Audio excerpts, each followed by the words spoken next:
Good morning, class! Good morning, ma'am.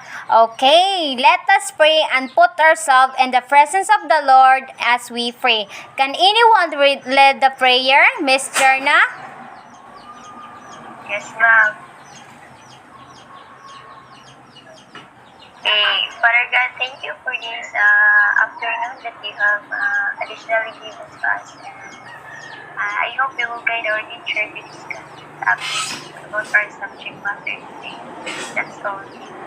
Amen. Okay. How are you, class? We're fine, ma'am. Very good. It's good to hear that all of you are fine, class. So, are all present today? Yes, ma'am. Wow, it's good to hear that all of you are present for today's class. But before we go through to our further exciting lesson, let us know first our classroom rules. Can anyone read the classroom rule, class? Miss Jerna? Yes, ma'am. Classroom rules. Be ready to learn. Raise your hand virtually. Permission to speak. Find quiet and comfortable place. Be respectful to your teacher and classmates. Listen to the teacher. Don't use your gadget during class hours. Can we attend this classroom rules, class? Yes, ma'am. Okay. So now, let us have first an activity. This activity contains about your understanding. I will show you a picture. All you need to do and give you an envelope, arrange the puzzle picture, and paste it on manila paper and explain the picture that you can see within 5 minutes. So, can you see the picture, class? Yes, ma'am. Okay, so based of your observation, based of the following picture, what is the common picture? Anyone? Miss Jerna? Can you hear me? Yes, ma'am. The common picture, it is a flag raising, a flag, then money and Jose Rizal.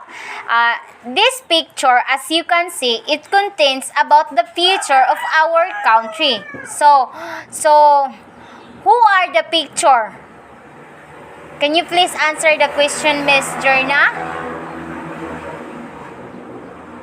Can you repeat, ma'am? So, based of your observation, who are the picture inside of the presentation? It has a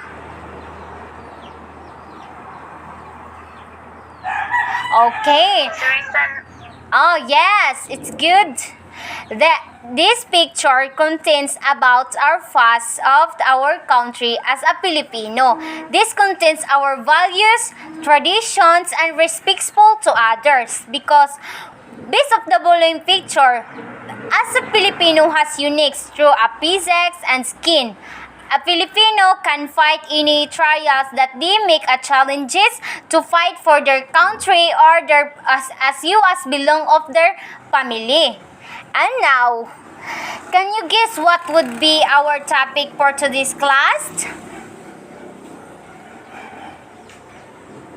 Anyone? Can you hear me?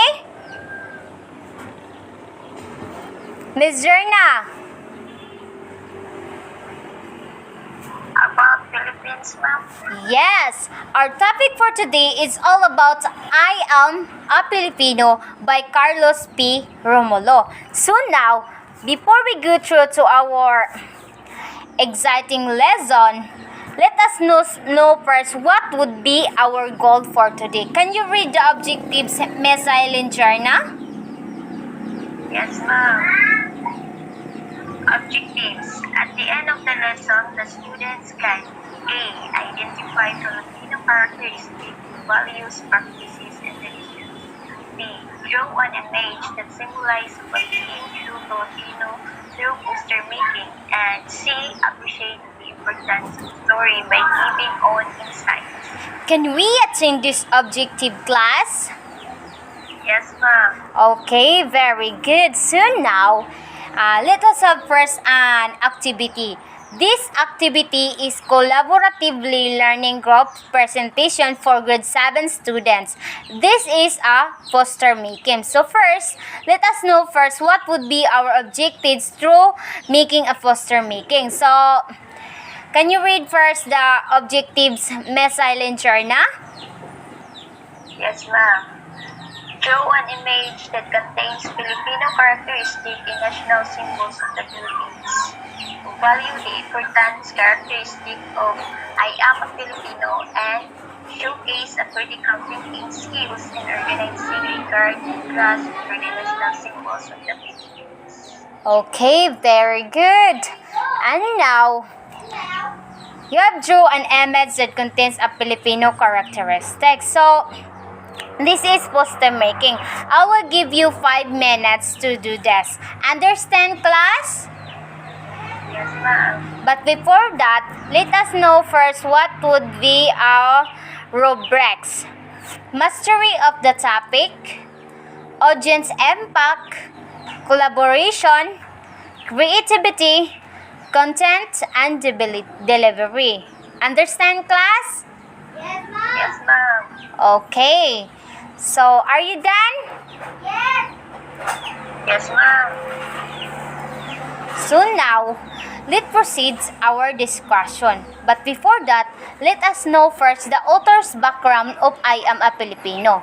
So, Carlos P. Romulo in for Carlos Piña Romulo, his true name. Born on January 14, 1899 at Camiling, Philippines, died December 15, 1985 at Manila, and Philippine general diplomat and journalist known for his activities on behalf of the Allies during World War II. And his later work with the United Nations Student Lesson in 1931, Romulo was made editor-in-chief of TBT publication, comprising 3 newspapers, 1 in English and 1 in Spanish and 1 in Tagalog, the second most prevalent language in the Philippines.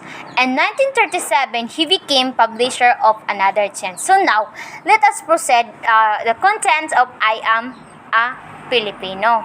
But, so, I Am a Filipino, it is a glorious past of a Filipino that to fight for their country. So now, but before that, we go through our discussion. I am Filipino. Let us read first the speech of I Am a Filipino. I am a Filipino, inheritor of a glorious past, hostage to the uncertain future. As such, I must prove equal to a twofold task. The task of meeting my responsibility to the past, and the task of performing my obligation to the future. I sprang my hardest wrist, child by the generation removed of an ancient Malayan pioneers. Across the centuries, the memory comes rushing back to me of brown-skinned men putting out to the sea, and ships that were as free as their hearts were shouts. Over the sea, I see them come, borne upon the billowing wave and well-sweeting wine, carried upon the mighty swell of hope on hope, and the free abundance of new land that was to be their home and their children's forever. This is the land, the shoot and pound, every inch of star that their eyes first sets upon, every hill and mountain the wagon dimmed with a green and purple invitation, every mile of rolling plain that their view encompassed, every river and lake that promised a plentiful living and the fruitfulness of commerce, is a hallowed spot to me. By the strength of their arms and hands, by every right of blue, human and divine, this land and those opportunities thereof the black and fertile soil. The seas and lakes and leaves timber, the mountains with their bowels swollen with minerals. The whole of this rich and happy land has been, for centuries without number, the land of my father. This land I reserve in trust from them, and in trust will part it to my children, and so on until the world is no more.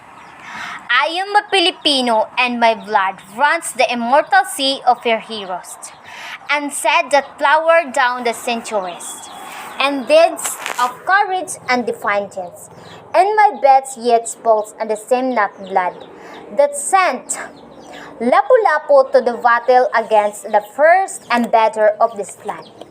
That nerve Lakandula in the combat against the alien foe that drove the Gosilang and the Guhoy into rebellions against the foreigners of Resort. The seed is immortal. It is the sad seam that flowered in the heart of Puserosal that morning in the Bagumbayan with a valley of spots spawned and in. To all that was mortal of him, and meet his spirit that lasts forever. And the seam that flowered in the hearts of Bonifacio and Balantawa, of Gregorio del Ferrar at Tirad Pass, of Antonio Luna at Calumpet. That bloom in flowers of frustration in the side of heart of Filipino Aguinaldo at Palanan. At years both sport really again in the proud heart of Manuel L. Quezon when he stood at last on the threshold of ancient Malacañang Place, and the symbolic act of position and racial vindication. That said, ever within me is an immortal sad. It is the mark of manfella, the symbol of dignity as a human being, like the seeds that were was buried in the top of Tatangkamin many thousand years ago. It shall grow and flower and bear fruit again. It is insignia of my rest, and my generation is but a stage in an ending search of my people for freedom and happiness. I am a Filipino, child of the marriage of the East and West. The East with its language and mysticism, its positivity and endurance was my mother. At my search was the West conjuring across the seas, with the cross and sword and the machine. I am of the East and anger participant it in spirit, and its struggle for liberation from the imperialist youths. But I also know that the East must awake from its century sleep, shake up that lethargy has bound his lines. So, for too, I am of the West, and vigorous people of the West have destroyed forever the fast and quiet that once were ours. I can no longer live a being apart from those whose world matter of universal life and death, of freedom and slavery for all mankind. That it concerned me not.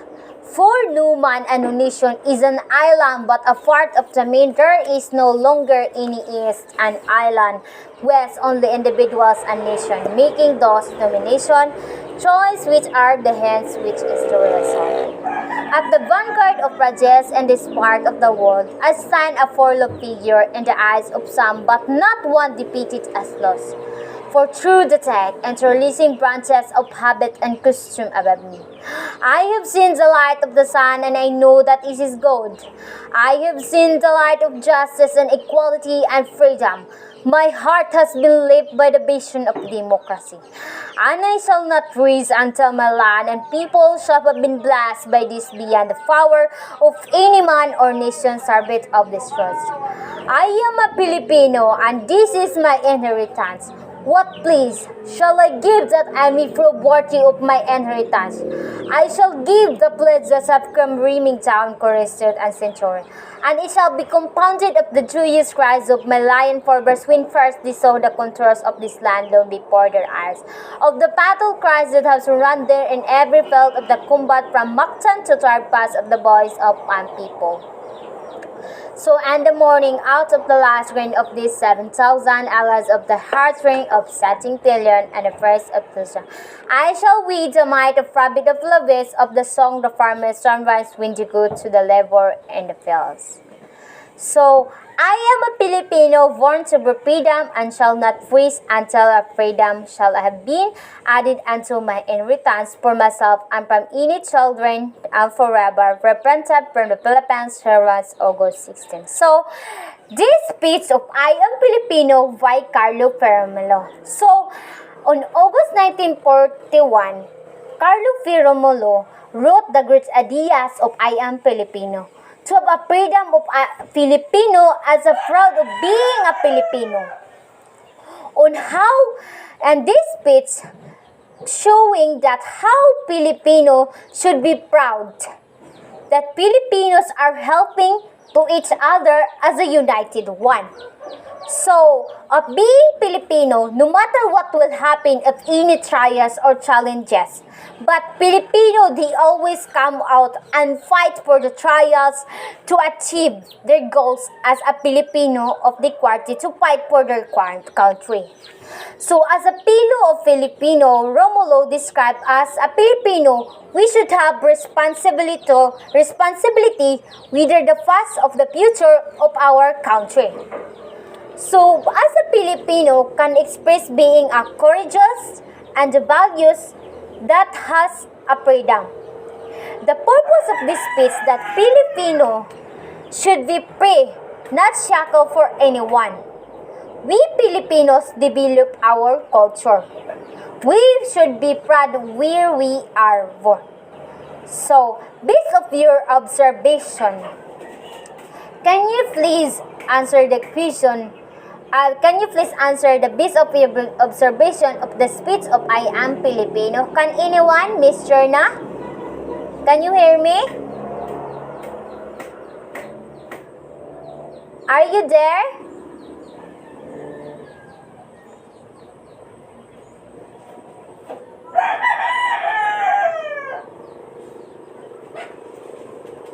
So, a Filipino, no matter how difficult the challenges, Filipino, they will always come out for fight. We Filipinos express our freedom. The purpose of this is Filipino mga ma-inspired sila for their own future. Nga ang ilang freedom is makuha nila shall have been added into my inheritance. This is the literary piece that talks about the rights of being Filipino or every Filipino and their nation. It tells about the freedom to fighting their country, inheritance that Filipino born in this nation. It talks about responsibility sa mga tamo when it comes to the country. Nga naagid sila freedom nga mo pagawa sa ilang gibate. Just because of its history by being slave. Kay sa una magud ang Pilipino kay gihimo ra gyud nilang katulong sa ubang country. Sa unang generation. Mao gina ang nilang kanang nationwide nga ang mga Pilipino is katulong ra. So karon present generation is ang Pilipino na nagyoy rights. Dili na sila pwede madaog-daog o dili na sila pwede abusuhon sa ubang country. And now, in this Filipino, describe that we Filipino, we should always love our country and be proud to own rest. This is because as a Filipino, we have great people to survive many challenges in life of our country. We have to realize being a Filipino, we always love to each other as united one. We helping to each other. We Filipino as sacrificed. Due to the blood, we are the present to enjoy our life and our country become independent. Our country has many challenges, but Filipino also have developed our own culture, values, and beliefs. Whereas we become a reason we also consider as a Filipino because not only because we are born but what I have realized of Filipino is as a Filipino, we need to survive or fight for each other to protecting our countries, any kinds of violence in other countries, against of foreign as before. So, I will always be proud of my country. And I will do everything just for my country and have its dream being accomplished wherein the success and its progressive same on the other countries. And also become into a globally competitive country. We can compete to other country, but we need to be as united as one. We helping to each other. so that Philippines is always learn to love our other and helping to each other. Then, and this essay is shows us that Filipino will always be strong and express their knowledge or fighting for each other to fight for their country. So now, based of our observation,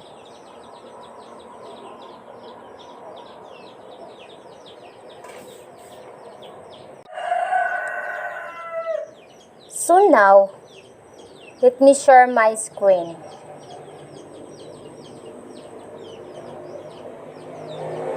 So, I am a Filipino. It is says that. So now, I am a Filipino born to be freedom. I shall not freeze until so. As a Filipino, I'm proud because it is our inheritance as myself and my children, my children. So now, let us prove first an activity. Construct sentences contains the important characteristic of values, tradition of I am Filipino. Understand, class? I will give you 10 minutes for answer to this question. The characteristics, the values of being Filipino is to respect to each other.